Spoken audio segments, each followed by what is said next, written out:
Au large du pays Swahili, à la frontière du Kenya et de la Tanzanie, le couloir de Pemba, un passage obligé pour la migration de nombreuses espèces de poissons. À quelques encablures de l'île de Zanzibar, le relief sous-marin forme une cuvette de 400 mètres de profondeur qui constitue un terrain de chasse idéal pour les poissons à rostre. On trouve ici en grand nombre marlins ou espadons voiliers. Le couloir de Pemba, avec son eau d'un bleu exceptionnel et sa richesse naturelle, attire depuis longtemps des pêcheurs du monde entier. Peter est un passionné de pêche au gros. Né au Kenya, à quelques kilomètres d'ici, il a créé il y a une dizaine d'années le Pemba Channel Fishing Club. Profitant de toute l'expérience des pêcheurs de la côte tanzano-kenyane, il a fait de ce club un des hauts lieux de la pêche au marlin. Ce sont les oiseaux qui signalent au bateau la présence de poissons. Pour l'occasion des bonites et des petits thons, qui trop jeunes n'ont pas suivi les grands jaunes dans leur migration habituelle. Ils serviront d'appât. Il est 7 h du matin et toutes les embarcations ont déjà pris la mer pour une journée de pêche. Ahmed, un pêcheur kényan, pose des petits flaps situés à 1,50 m de l'hameçon. En bout de ligne, un petit leurre artificiel permet de prendre des bonites. Traîné à une vitesse variant entre 7 et 10 nœuds, l'ensemble provoque dans l'eau des vibrations semblables à l'activité frénétique d'un banc de petits poissons.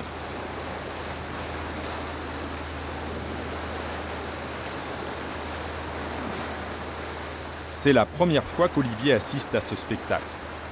Chasseur expérimenté ayant traqué quasiment dans le monde entier, il découvre la pêche au gros dans le couloir de Pemba. Pour André, en revanche, le marlin n'a plus beaucoup de secrets. Il l'a pêché au Mexique, en Guinée, à La Réunion et au Gabon.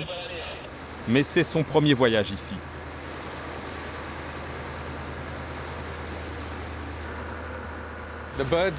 Les oiseaux sont en train de chasser les petits poissons en surface. Et les plus gros poissons sont là aussi, juste en dessous, pour s'en nourrir également. Quand tu vois toute cette activité, tu y vas. C'est le grand cycle de la vie. Une petite chose en entraîne une plus grande, et ainsi de suite.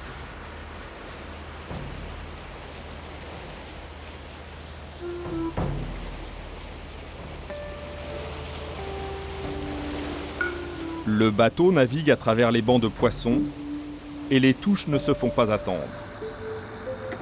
La première bonite est pour Olivier. Il faut toujours tirer dans l'axe du poisson ou on peut tirer sur le côté?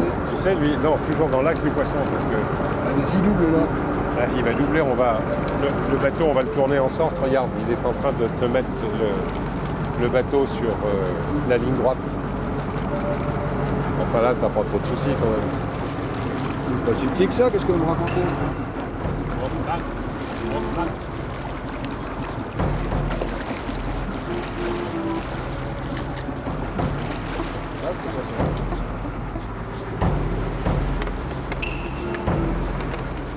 Le prélèvement effectué correspond aux besoins des pêcheurs pour la journée entière.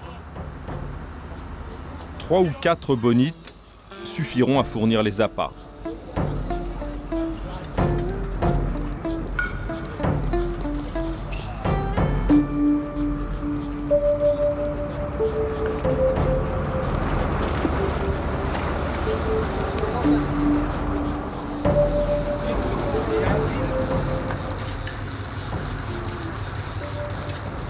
Non, parce que ça part très fort, mais c'est pas dur dans les bras du tout. Enfin, le poisson n'est pas gros non plus.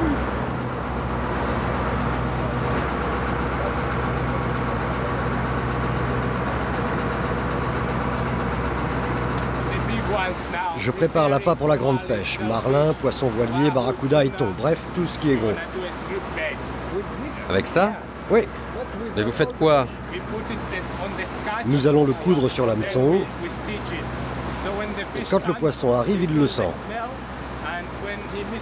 Il l'attaque, et alors là, il ne le lâche plus.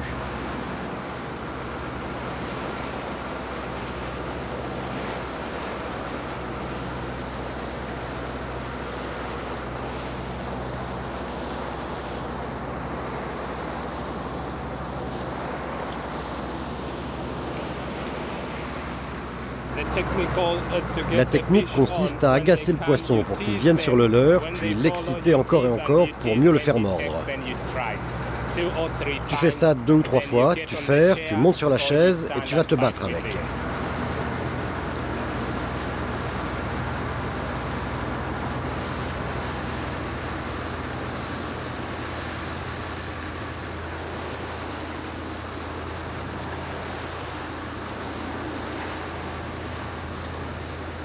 À Pemba comme ailleurs, pour la pêche au gros, régler son frein est une affaire de spécialiste. Trop serré et la ligne risque de casser. Trop mou et c'est le ferrage qui risque d'être inefficace. À la traîne, il faut régler son frein à 8 ou 9 kg. 3 lignes ont été déployées de chaque côté du bateau. On multiplie ainsi les chances. Toutes les cannes ne sont pas équipées des mêmes leurres. Les plus gros leurres sont placés au centre, dans l'axe du bateau. Sur les côtés, 2 autres cannes sont écartées par des tangons. Le fil est maintenu par des clips qui, à la moindre touche, libéreront des lignes. L'ensemble forme une espèce d'entonnoir, une nasse dans laquelle les marlins pourront peut-être se faire piéger.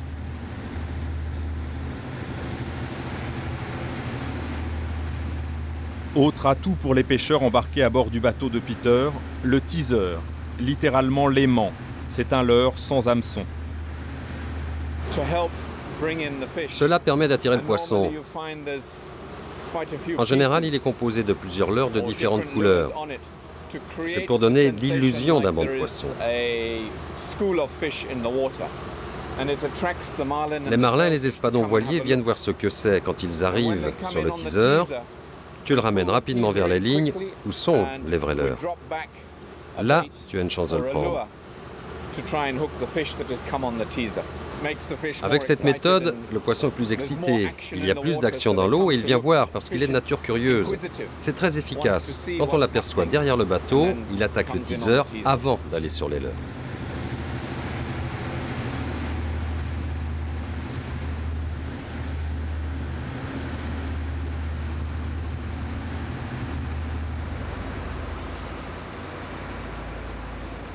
Une fois le matériel mis en place, une autre activité importante occupe tout le monde à bord. Il faut scruter la mer. On dit parfois ici du poisson à rostre qu'il ne se pêche pas, mais qu'il se chasse. Et cela peut durer des heures. Mais pour une fois, l'attente ne sera pas très longue.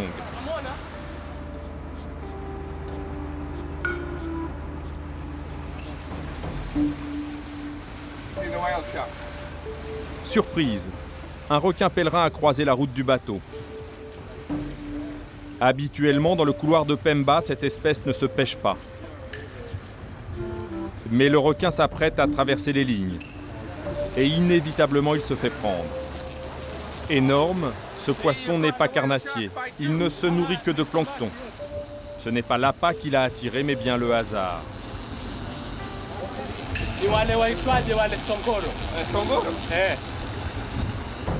André s'est saisi de la 20 livres sur laquelle a pris le requin. Mais il faut attendre encore qu'Olivier ramène l'autre poisson. Et pendant ce temps, le moulinet se dévide. Olivier, tiens ta canne plus haute.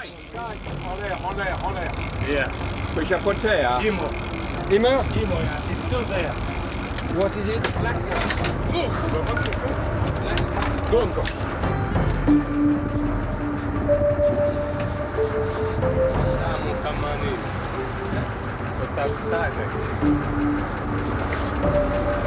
C'est un cobia. In French is cobia. Cobia.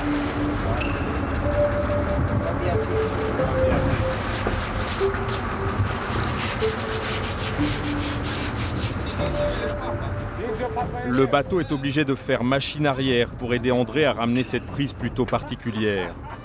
L'hameçon est en effet planté dans le haut du dos. C'est un très très gros requin. On le voit là-bas. Dans le couloir de Pemba, tous les gros poissons sont tagués. L'opération s'effectue à l'aide d'une perche au bout de laquelle se trouve un petit tube. Dans le tube, un numéro. Il est implanté sur le poisson. Celui-là fait plus de 1000 kilos. Une carte est ensuite établie avec les renseignements des pêcheurs. Date, lieu de prise, poids approximatif et méthode employée sont transmis à l'IGFA, Organisation internationale de la pêche sportive. Si le poisson est repris ailleurs, on pourra ainsi établir le parcours de sa migration. C'est le requin qui a tourné au moment où on essayait de voir les sailfish. On a commencé par prendre un cobia qui doit faire une vingtaine de kilos. Et le requin pèlerin, il a mordu. Et je crois que sur la petite ligne, il a dû prendre 400-500 mètres. On a fait un peu bateau arrière, hein, parce que je ne pouvais pas sur la grosseur du fil. On l'a amené au bateau, il fait 3, 4, 5 mètres au moins. C'est-à-dire il fait 400 kilos. Et c'était le record d'ici.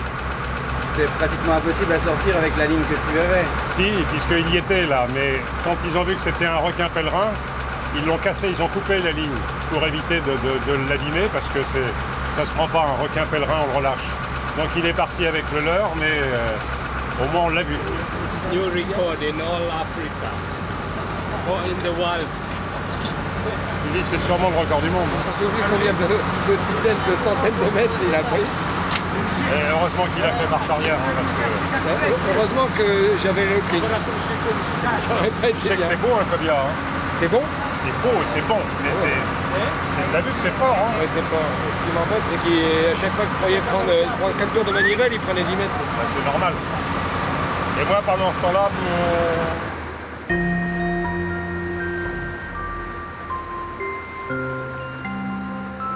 Si un très gros marlin attaque, l'espoir à bord est qu'il prenne sur une des cannes centrales. Positionnées sur des fauteuils, elles ont une forme bien particulière et pratique. elles sont tordues parce qu'elles te donnent un plus grand levier. C'est-à-dire que quand tu relèves ta canne, elle reste encore en bas, donc tu as encore de la marge pour te reculer. Et donc à chaque fois, tu gagnes 30 ou 40 cm. Et quand tu redescends, c'est 2 tours de moulinet. Donc sur un gros combat, c'est quand même important, tu es un petit peu plus à l'aise. Quand tu ramènes le poisson, il faut le faire doucement. Pendant que tu lèves ta canne, tu glisses vers l'arrière comme ça. Puis, tu descends la canne, tu rembobines. Après, tu remontes doucement et en descendant, tu rembobines de nouveau. Quand le poisson attaque, tu desserres un peu le frein comme ça. Sans ça, tu ne peux pas résister parce que le poisson est trop gros et qu'il fait un rush, un départ. Si ton frein n'est pas bien réglé, il peut casser la ligne.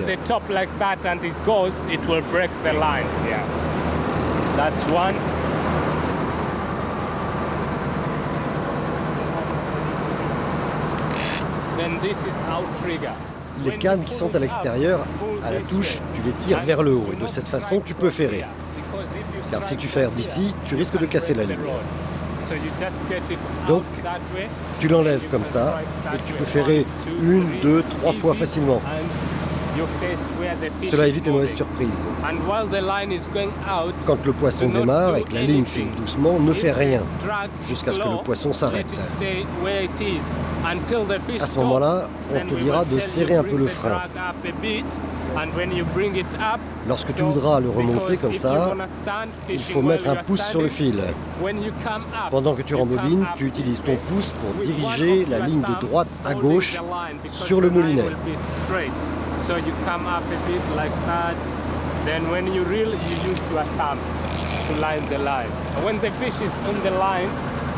Pendant l'action de pêche, un seul d'entre nous doit donner des conseils. Parce que si tu écoutes 4 personnes à la fois, tu es perdu. Donc, tu ne t'adresses qu'à une seule personne pour apprendre.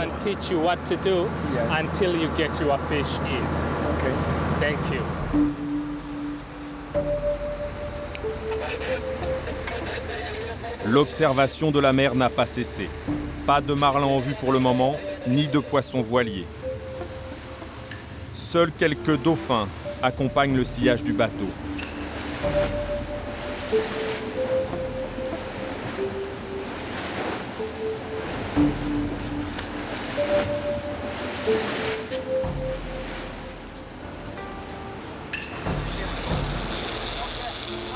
Mais parfois, la surprise peut venir des profondeurs et pas de la surface de l'eau.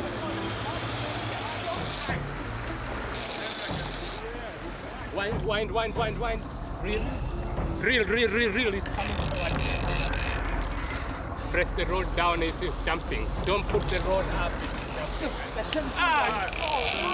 Qu'est-ce qu'il y a? Il est parti?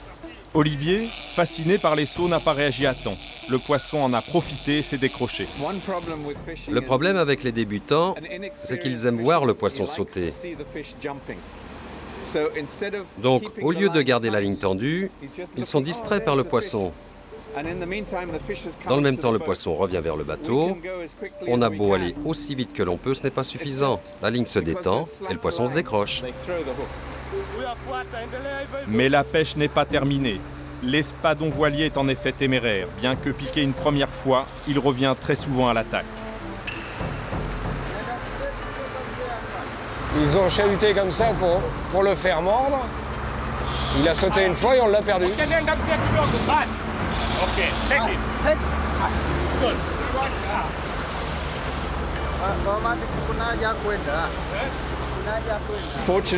Malheureusement, lorsqu'il y a beaucoup d'espadons voiliers, on peut très bien ne pas en pêcher. C'est comme ça. Mais l'idée, c'est de regarder le poisson attaquer le leurre. S'il meurt, tu ferres. S'il n'est pas en contact, tu rembobines jusqu'à ce que tu aperçoives le leurre en surface. Si tu vois qu'il le suit, tu relâches un peu de fil, tu le laisses mordre, tu comptes jusqu'à 3, tu mets le frein et tu ferres ensuite. Et on cède avec le bateau.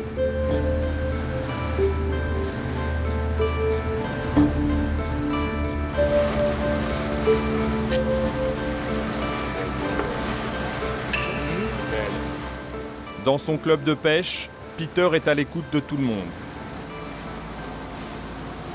Il lui arrive très souvent, lorsqu'il est à proximité d'une de ses embarcations, d'aller voir les pêcheurs. Il rejoint un autre bateau qui est en train de combattre. Regarde là-bas, il saute.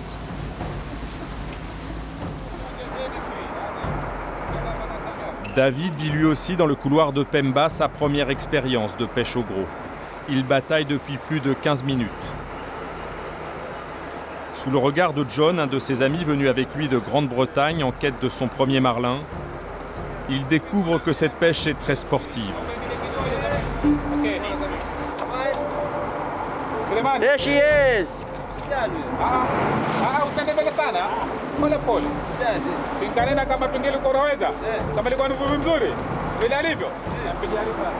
Les deux assistants du bateau lui viennent en aide car le combat avec le poisson est rude et les bras commencent à fatiguer.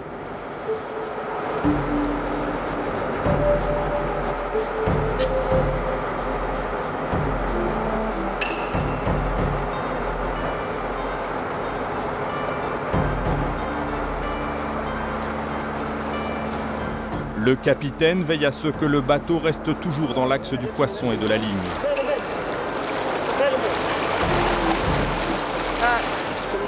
The idea, son. Yeah, Somalian winger. Kenya.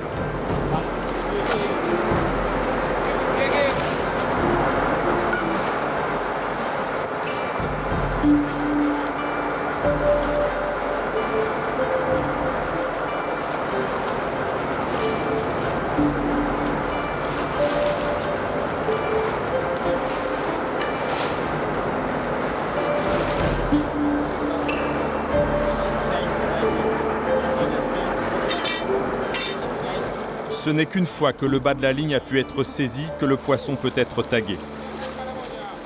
La prise est homologuée. Après avoir décroché l'hameçon, le poisson est relâché.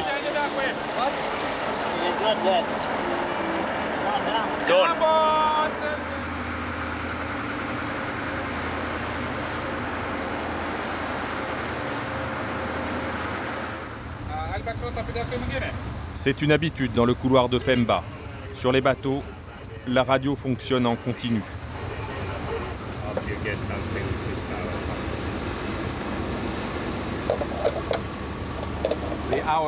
Toutes les heures, on fait un appel radio pour vérifier où sont les autres bateaux. C'est une mesure de sécurité? Non, non, c'est seulement pour savoir qui a pris quoi. La radio, elle, c'est pour la sécurité.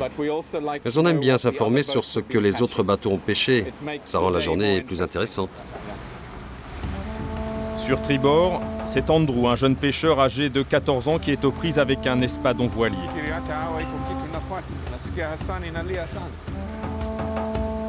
Peter est un peu inquiet, pas à cause du jeune âge du pêcheur, mais il pense à l'état de fraîcheur du poisson qu'il faut relâcher rapidement.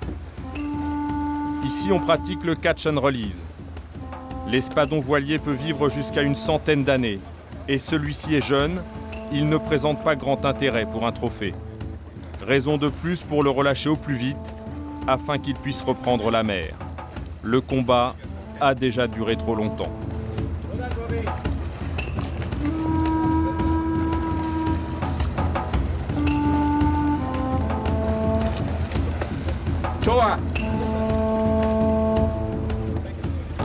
Le poisson est très fatigué, ils doivent se dépêcher.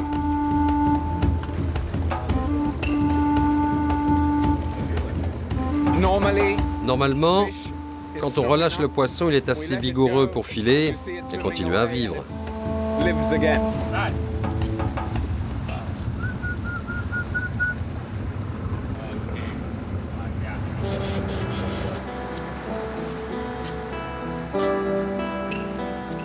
Il est bientôt 16 heures, la pêche est terminée pour la journée. Les lignes rangées, les bateaux font route vers la base de Shimoni, à plus de 15 nœuds. Chaque embarcation hisse les pavillons correspondant à ses prises. Le blanc et rouge est pour le requin pèlerin pris par André. Un record qui sera inscrit dans les annales du club.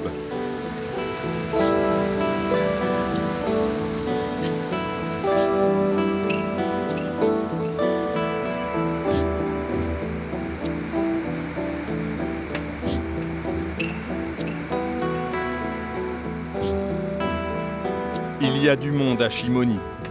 Tous les bateaux présents sont passés voir Peter. Demain, il organise avec les autres clubs du couloir de Pemba et de toute la côte sud du Kenya un grand concours de pêche qui va durer plusieurs jours.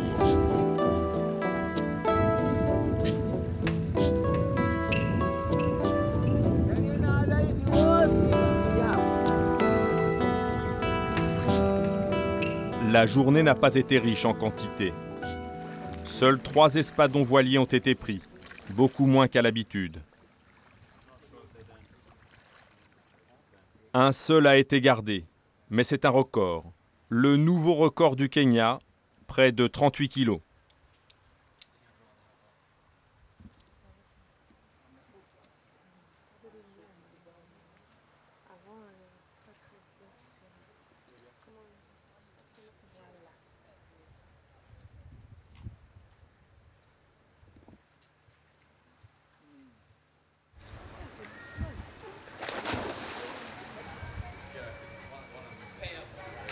Peter donne les consignes pour le lendemain. Le concours se poursuit. Ses conseils sont particulièrement écoutés. En une dizaine d'années, son club a accumulé les records. La salle des trophées témoigne des succès qui ne se démentent pas au fil du temps. 724 livres pour ce marlin bleu, record d'Afrique. Et 269 livres pour ce marlin rayé, record du Kenya.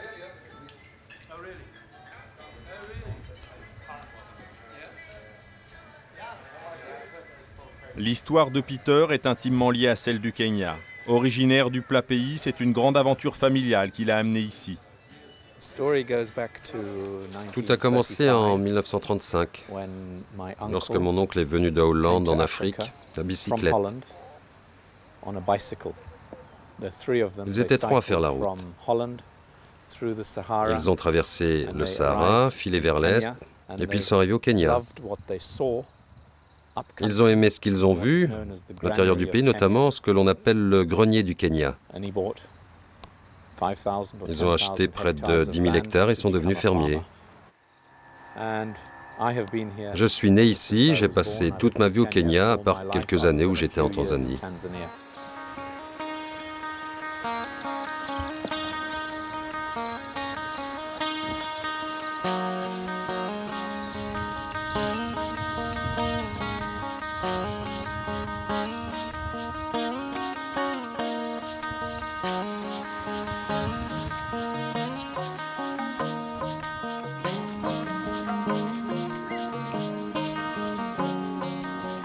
Shimoni est un des derniers villages kényans avant la frontière tanzanienne. Chinois, Portugais et Arabes ont successivement colonisé l'endroit sur la route de Zanzibar.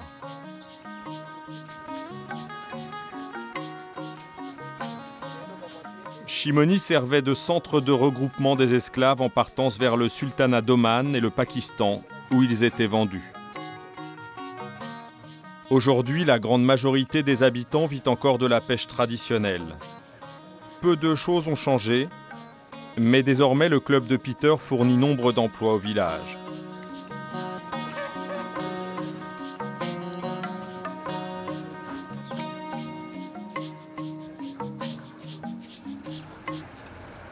Il est 6 heures du matin. Le couloir de Pemba va être le théâtre d'un de ses habituels concours de pêche. C'est le premier pour John et David, et l'heure est à la concentration. Olivier et surtout André admirent ce ballet nautique qui précède le concours proprement dit. Après le rituel message de bonne chance, Peter ouvre le bal et donne le signal du départ. Les capitaines des 8 bateaux s'empressent de mettre leurs embarcations en position afin d'être le mieux placés possible.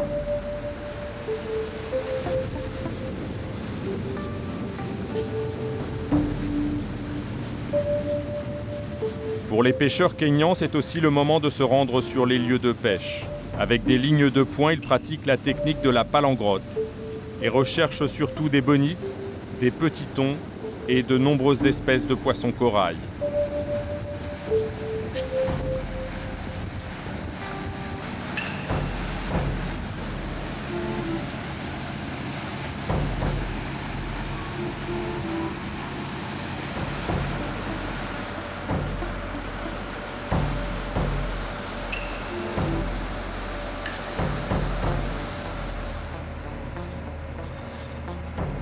Sur les embarcations, tout le monde s'affaire à la mise en place des lignes. Il faut qu'elles soient à poste avant d'aborder le bras de mer qui fait face à Shimoni. Chacun veut mettre toutes les chances de son côté. Les marlins et les espadons voiliers viennent parfois chasser le long des barrières de corail situées près des côtes. Il n'est pas rare d'en toucher à la sortie du port. Cette année, Peter n'a pas fait le plein pour son concours de pêche. Il a beau avoir largement fait écho de la manifestation qu'il organise, les inscriptions sont restées limitées.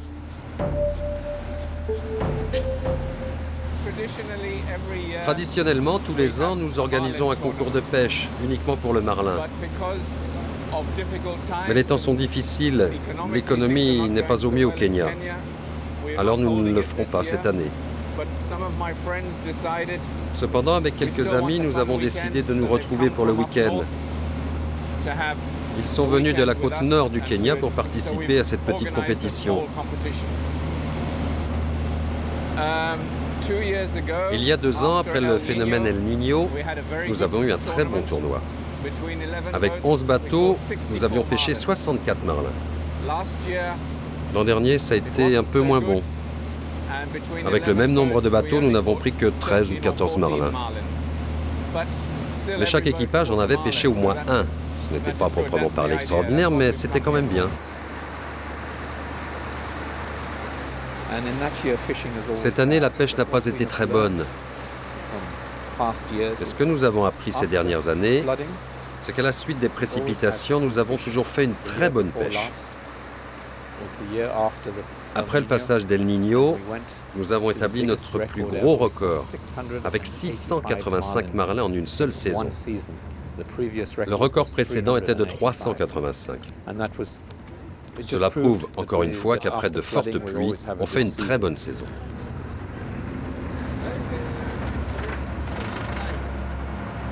Si on trouve une bonite quand même qui fasse un petit peu plus gros que celle qu'on vient de prendre là, qui sont des petits skipjacks, environ 1 kg, on peut s'en servir de vif, c'est-à-dire on le garde vivant, on l'accroche d'une certaine façon et on roule, on fait rouler le bateau à 2 nœuds, 2-3 nœuds Et par contre, on le laisse plonger un petit peu, plus que si c'est un leurre artificiel. Le leurre artificiel, tu le mets en surface à flapper, tandis que là, avec un poisson vivant, tu le mets à 3-4 mètres sous la surface et là, tu peux toucher des marlins noirs. C'est surtout le marlin noir et des gros marlins noirs qu'on touche de cette façon-là. C'est vraiment la plus belle pêche, à mon avis. Si on en prend un, on gagne le concours? Bah, peut-être pas, puisque l'année dernière, ou il y a 2 ans plutôt, il a été touché et pris 64 marlins. Donc avec une dizaine de bateaux, ça fait 6 marlins, plus de 6 marlins par jour. C'est énorme, donc il faut en gagner plus d'un pour regagner peut-être aujourd'hui.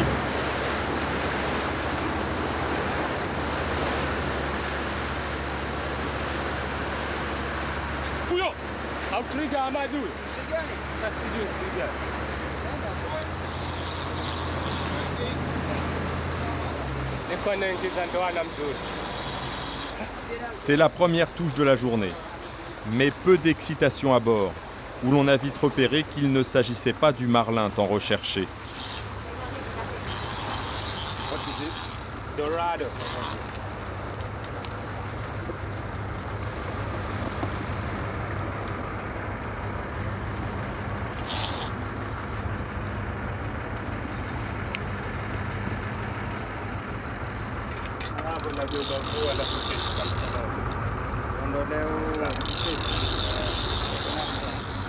André a touché une dorade coryphène. Pas très gros, le poisson offre pourtant un beau combat. Très recherché par les pêcheurs locaux, la coryphène est un poisson véloce qui peut atteindre 1,20 m et peser plus de 30 kg. Il se défend toujours d'une manière remarquable. Autre qualité de ce poisson, il occupe une place de choix sur la table où sa chair est généralement très appréciée.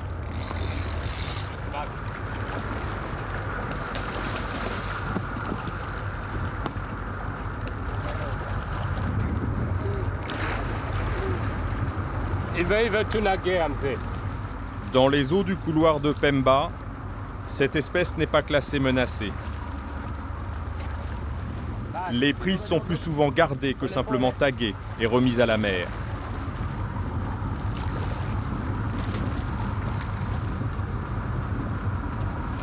Une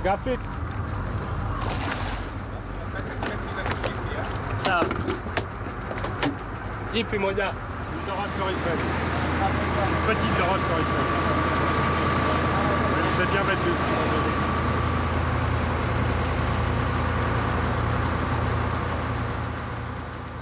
Le concours dure maintenant depuis plus de 4 heures.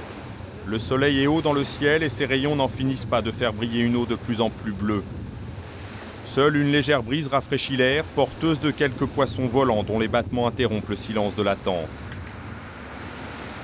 Sur le bateau d'Hassan, pas un seul marlin en vue. On installe des cannes équipées d'un fil de 80 livres destiné aux très grosses prises, comme pour forcer le destin, peut-être.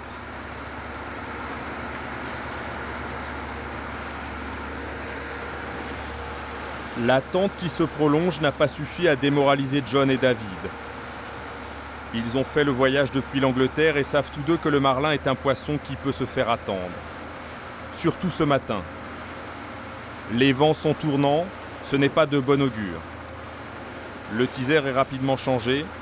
Celui-ci n'est pas muni des petits flaps qui équipent souvent les lignes ici. Il est cette fois équipé d'un cône qui provoque des ondes destinées aux profondeurs. Le temps aujourd'hui est bien, mais le vent est au sud-sud-est.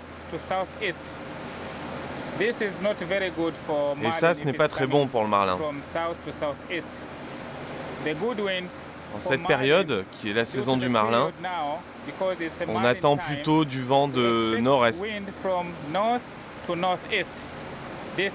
C'est ce qu'il y a de mieux.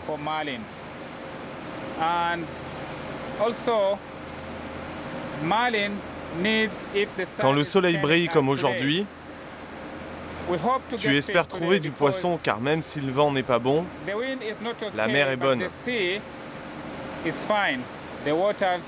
L'eau est très bleue et ça c'est vraiment bon pour pêcher le gros.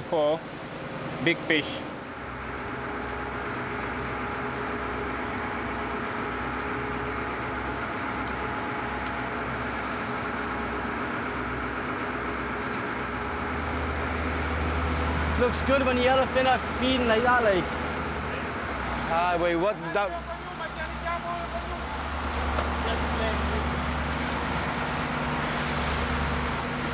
Il n'est pas encore sur les leurres, il est sur le teaser. C'est un marlin. It's only on the teaser, it's not on the bait.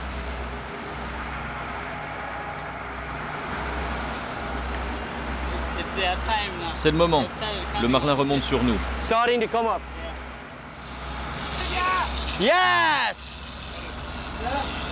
Yes! It's off. Is it on? It's on. Look.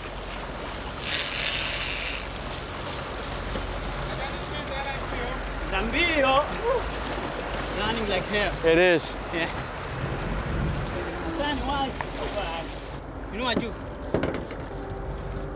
Nous commençons à manquer de fil. Il prend presque toute la ligne. Calme-toi, Marlin.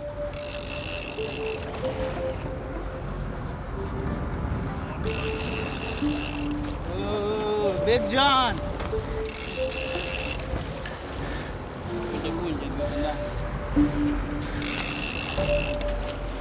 Come on, baby.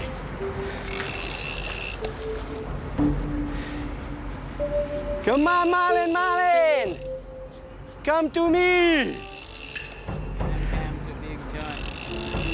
She's coming in. Is Hassan going backwards?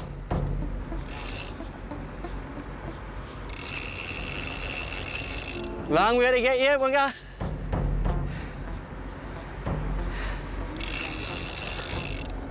Come on, baby.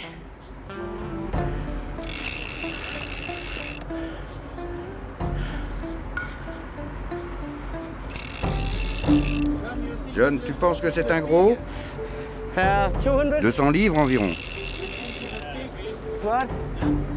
C'est un marlin rayé.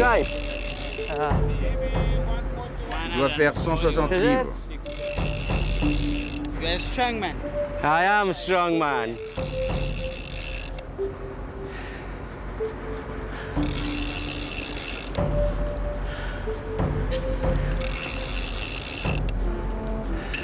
Jump! Saute! Unless it is On dirait dead. qu'il est mort. Isn't dead. Why is it Pourquoi not il ne jumping? saute pas?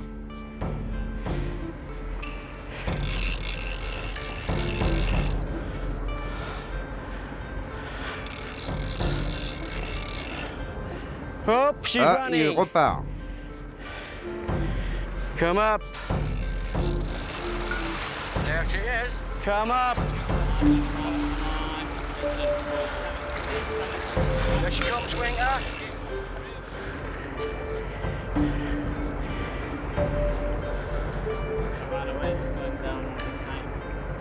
It's weight, dead weight.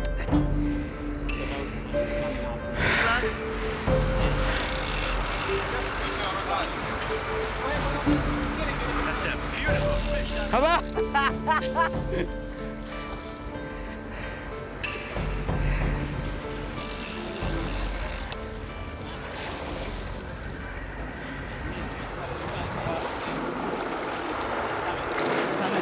Here she comes, Winger.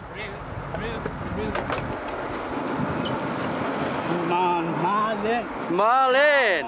Striped marlin. Estimé à plus de 170 livres, ce marlin rayé va donner une nouvelle occasion à Hassan d'enrichir sa base de données et de faire un petit exercice de calcul. 454 grammes pour une livre anglaise. Le poisson pèse 75 kilos. Il saisira également les coordonnées géographiques du lieu où il a été pris.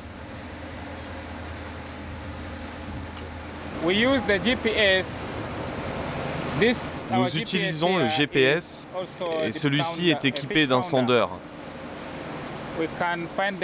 Comme ça, nous pouvons visualiser les poissons sur le fond. Si tu en attrapes un, tu peux mémoriser l'endroit où tu l'as pris. Et plus tard, revenir dans la même zone et trouver d'autres poissons. Quelquefois, on se sert de ces informations la saison suivante. Et si elle a été bonne, on peut à nouveau prendre des marlins.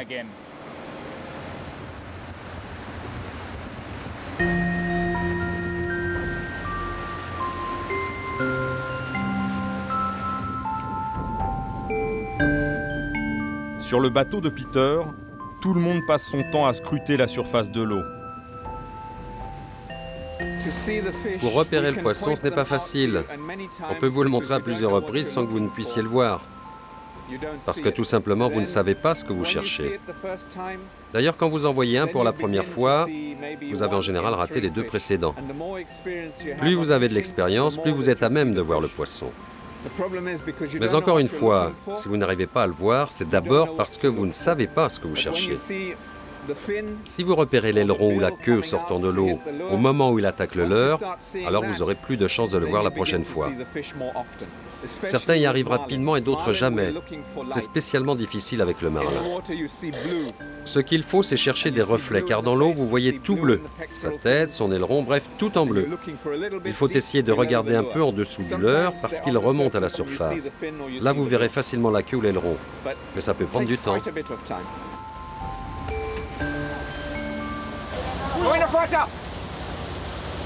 Un marlin est derrière les lignes, mais Olivier ne l'a pas encore aperçu. Une chose difficile pour les néophytes.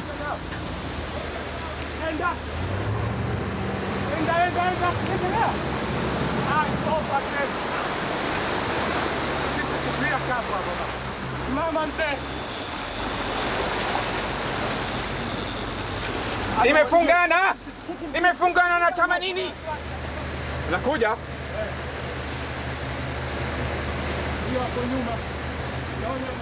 Huyu huku nakuja nyuma. Nakuja nyuma. Ninapiga mzee. Endelea, endelea. Allez, vas-y. Come on, where's the fisherman? Get in the chair. Qu'est-ce que tu attendais? J'ai toujours rien vu. Ce poisson a entièrement avalé l'appât. Nous allons devoir le tuer. Pourquoi? Si l'hameçon est dans l'estomac, on est obligé de le tuer. Come up very easily, down reel. What was the break? The break is okay until we take the trace, then we will release. Don't check, just reel. Up, down, reel. No need to go so high up. Stop there, reel. Up, reel. Up. Coming to jump, he's coming to jump. Reel, reel, reel, reel, reel, reel, reel, reel, reel, reel. Next time, fine. Yeah, fine. Reel, keep on reeling. Keep on reeling. Okay, easy up, very gently. Come up, the fish is here, reel. Just short pumps. Easy up, up, up, up, up, reel. Up, up, stop, reel. Up, up, stop, reel. Up, stop, reel. Up, stop, reel. Reel. Ngoja mzee, lete nyuma kidogo mzee. He's coming on reverse, you reel, eh? Reel, okay, stop. It's okay. Mbele mbele mzee, na gia moja tu. Okay. Mbele. Mbele. Hivyo hivyo. Mbele tu. Hivyo. Tekea. Hamadi msogeze mbele. And how ananizia na? Sorry, can you check for the line? Go back. Release the brake a bit, eh? Release the brake? Yeah, a bit. Hamadi.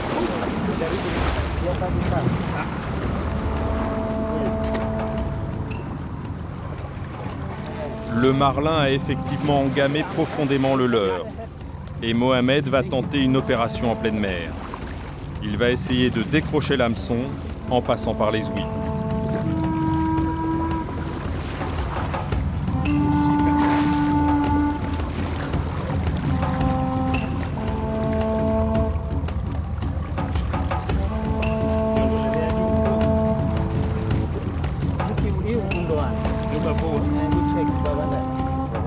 Le leurre s'est pris profondément, mais le marlin ne paraît pourtant pas très affaibli. À bord, on décide donc de le libérer en coupant la ligne. S'ils ne sont pas pris sur un organe vital, les poissons rejettent parfois les hameçons après quelques abcès.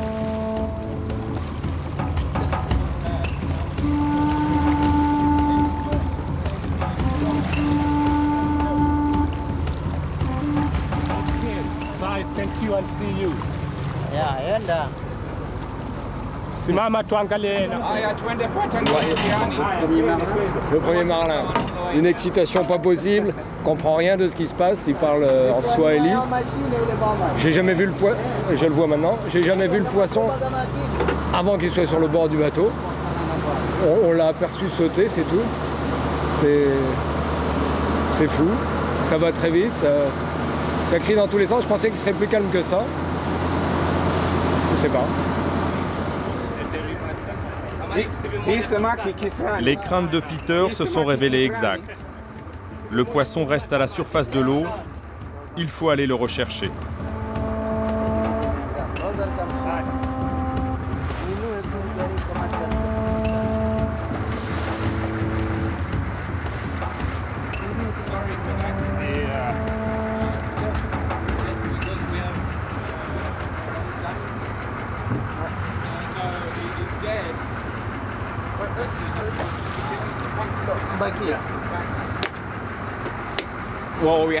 On se devait de le remonter parce qu'il était mort. Si on l'avait laissé dans l'océan, les requins se seraient chargés de lui. J'ai donc préféré le ramener pour que ce soit les employés du club qui le mangent.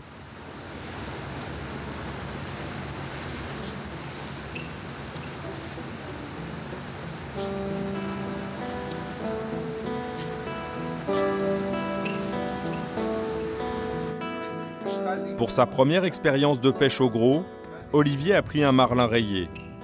Et pour lui, ce poisson est une véritable découverte. La nageoire disparaît totalement dans la peau du dos.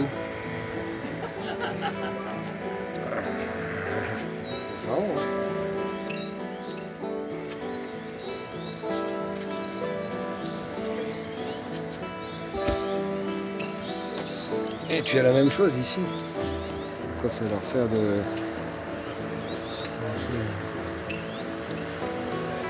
Il doit y avoir un sacré muscle au bout parce que c'est costaud. Tous ces petits poux que...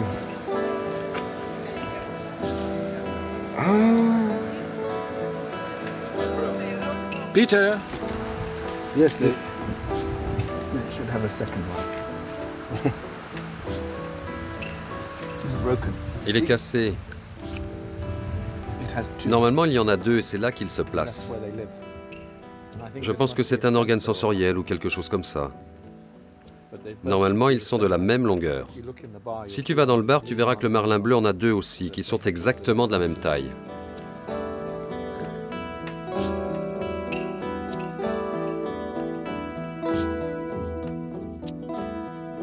L'œil du marlin, ou le regard d'un poisson mythique pour les pêcheurs du monde entier.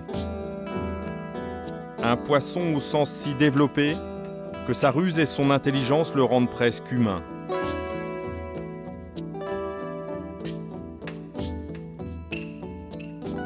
Et c'est sans doute pour ça qu'on vient dans le couloir de Pemba, à la recherche du Graal, des rostres, des épées de la mer.